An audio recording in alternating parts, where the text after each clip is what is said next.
Այսպեսի մի process է ընթանում, տեսեք, ընթանում է դիվերսանտների դատավարությունը, Ադրբեջանը եւ ինչպես բոլորս գիտենք, այս ամենը օգտագործվում է նաեւ որոշակիորեն քարոզչական պատերազմում, հա, երկու երկրների միջև առկա, մեզ այս դեպքում հետաքրքրում է նաեւ Ադրբեջանի դերը այս ամեն ինչում, հա, Ադրբեջանի ձեռնարկած գործողությունները։ Պետք է ասել, որ այս ամենը ներկայացում է որպես դիվերսանտների դատավարություն, եսի նկատի ունեմ, ներկայացում է որպես միջազգային նորմերի կոպիտ խախտում, այն է երկու ադրբեջանի քաղաքացիներ, հա, փաստորեն իրենց հայրենի հողում դատվում են սեպարատիստների կողմից։ Ահա այսպես է սա ներկայացվում փաստորեն։ Այսինքն ստացվում է, որ Ադրբեջանը փորձում է ներկայացնել, որ այդ մարդիկ կարող են ազատ ելումուտ անել Լեռնային Ղարաբաղի տարածք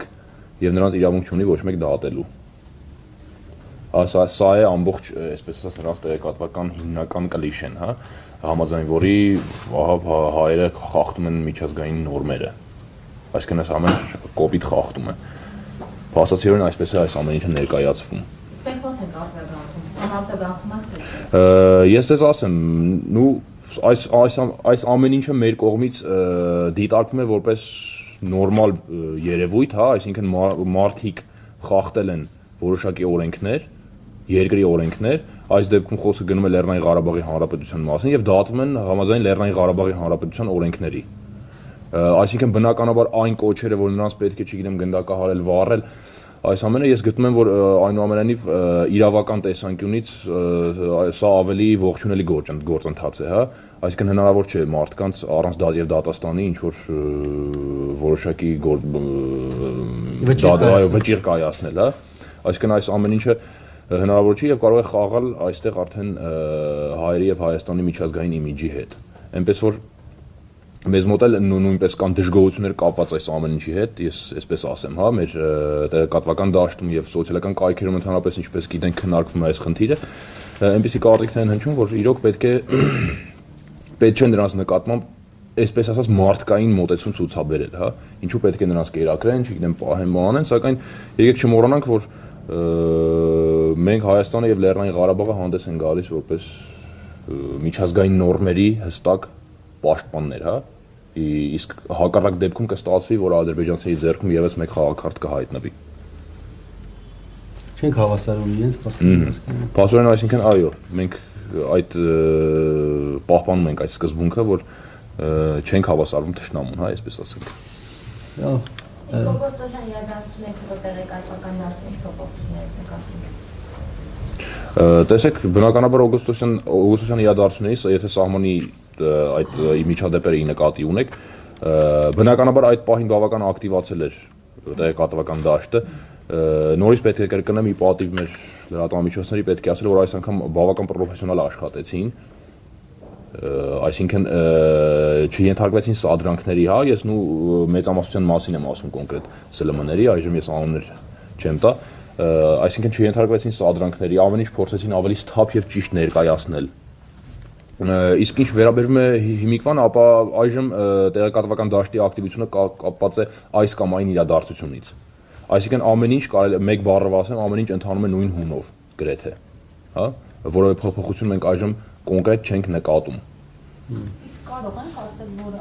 այդ ադրբեջանցիների կողմից հակահայ քարոզությունը մի փոքր իր որակը գցել է, քանի որ պարոն Մարտիրոսյանը ասաց, որ այդպես։ Ես ես ասեմ ինչի հետ է սա կապված, տեսեք, ես հասկանում եմ, որ բոլորն էլ ովքեր հետևում են, հա, ընդհանրապես այդ լրահոսին, նկատած կլինեն, որ թեկուզ նախագահների վերջին հանդիպումից հետո կարծես թե տեղեկատվական դաշտը մի փոքր պասիվ էր, այսինքն սովորաբար եթե նախագահների մակարդակով հանդիպում է տեղի ունենում, թե ընդհանրապես ԶԼՄ-ները, թե փորձագետները, թե քաղաքագետները բոլորն էլ իրենց պարտք են համարում անդրադառնալ, չէ, այս խնդրին։ Դա խոսքը մանավանդ վերաբերում է հարևան երկրին, այսինքն կան կոնկրետ մարդիկ, որոնք միշտ անդրադառնում են այս թեմային։ Այս անգամ կարծես գնահատականները մի փոքր ավելի,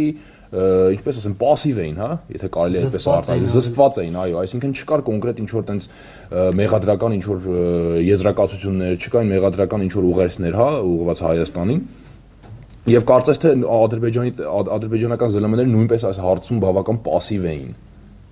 Այսինքն ինչ վերաբերում է նախագահների հանդիպմանը, այս հարցում շատ պասիվ էին։ Համեմատած նախորդ հանդիպումների։ Ինչով է դա պայմանավորված։ Իհարկե տեսեք, նախագահների հանդիպումից դա էլ իր հերթին կարող է որոշակի դեր խաղալ, որովհետև տեսեք նախագահները հանդիպել են, սա գուցե եւ դա ինֆորմացիայի պակասից լինի, այսինքն ԶԼՄ-ները նույնպես տեղյակ չեն մեծապես թե ինչ է այնտեղ խոսվել։ Ինչ չէ, սակայն իմ սուբյեկտիվ կարծիքն այն է, որ այս անգամ նույնպես կարծես այդ նախագահների հանդիպումը չնայած խոսվել էր ինչ-որ մեծ պլանի մասին, հաշտեցման մեծ ինչ-որ ծրագրի, սակայն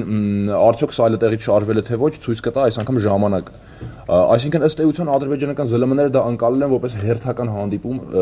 ժողովրդական լեզվով ասած կոպիտ ասած ծիճկայի համար, հա, որը իտոգում ոչ մի բան չի փոխել, այսպես ասենք, ներողություն այդ արտահայտությունների համար, սակայն ստացվում է այսպես, այսինքն այս ամենը կարող ենք մենք դա այդպես գնահատել, ընդհանրապես ադրբեջանական ԶԼՄ-ների պասիվությունը այս հարցի հետ կապված։ Այո։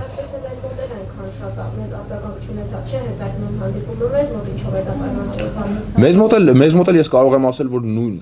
այդ ապատիան տեսեք կապված ընդհանրապես ԵԱՀԿ Մինսկի խմբի նախագահների հանդիպման, արտգործնախարարների հանդիպման շարունակվում է։ Այսինքն մարդիկ ըստ էության կորցել են վստահություն այդ բանակցային գործընթացի նկատմամբ, հա։ Երևի թե այսպես կարելի է գնահատել, էլի։ Ես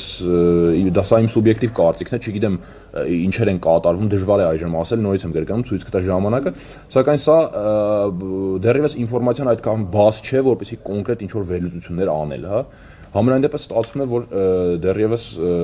նախագահների հանդիպում տեղի կունենա, չգիտեմ նորից Բարձրաստիճան պաշտոնյաների մակարդակով հանդիպումներ կունենան եւ ըստ էության այդ հանդիպումների ժամանակ որոշակի բան պարզ կլինի։ Արդյոք այս հանդիպման ժամանակ ինչ-որ պայմանավորվածություն եղել է, ինչ-որ բաներ քննարկվել են, թե ոչ։ Տեսեք, սա շատ նուրբ ընդհանրապես խնդիր է, հա, երկու կողմի համար էլ։ Բնականաբար այս դեպքում տեսեք, երկու կողմից էլ որոշակի զիջումները մենք գիտենք թե հասարակական ինչ լայն արձագանքի կբերի, հա, այսինքն թե Հայաստանում թե Ադրբեջանում դա կբերի մեծ դժգոհությունների եւ այս պատճառով էլ շատ զգուշավոր են մոտենում այս խնդրին երկու կողմերն էլ, հա։ Բնականաբար Ադրբեջանի համար սա նաեւ վերածվել է որոշակի, այսպես ասած, ազգային գաղափարախոսության, այսինքն ամեն ինչ նետել հայերի դեմ, ամեն ինչ ներդնել Լեռնային Ղարաբաղի ազատագրման, այսպես ինչպես իրենք են դա մեկնաբանում գործին, եւ ցանկացած, այսպես ասած, ինչ-որ մի առաջընթաց նրանք կարող են ներկայացնել որպես Ադրբեջանի դիվանագիտական հաղթանակ, հա։ Նախագահների մյուս հանդիպումը ինչպես ըստ էության կարող է կայանալ եւ այս տարի, սակայն նաեւ կարող է մյուս տարի կայանալ, այսինքն դժվար է ասել կոնկրետ այս տարի կկայանա թե ոչ, սա կախված է նորից եմ կրկնում ինչ-որ որոշակի գործընթացներից, արդյոք ինչ-որ մի կերպ այս խնդիրը տեղից շարժվել է թե ոչ, հա։ Սակայն ինչքան որքանով որ ես եմ տեղյակ, պայմանավորություն կա, որ մյուս տարի ամեն դեպքում նախագահները կհանդիպեն։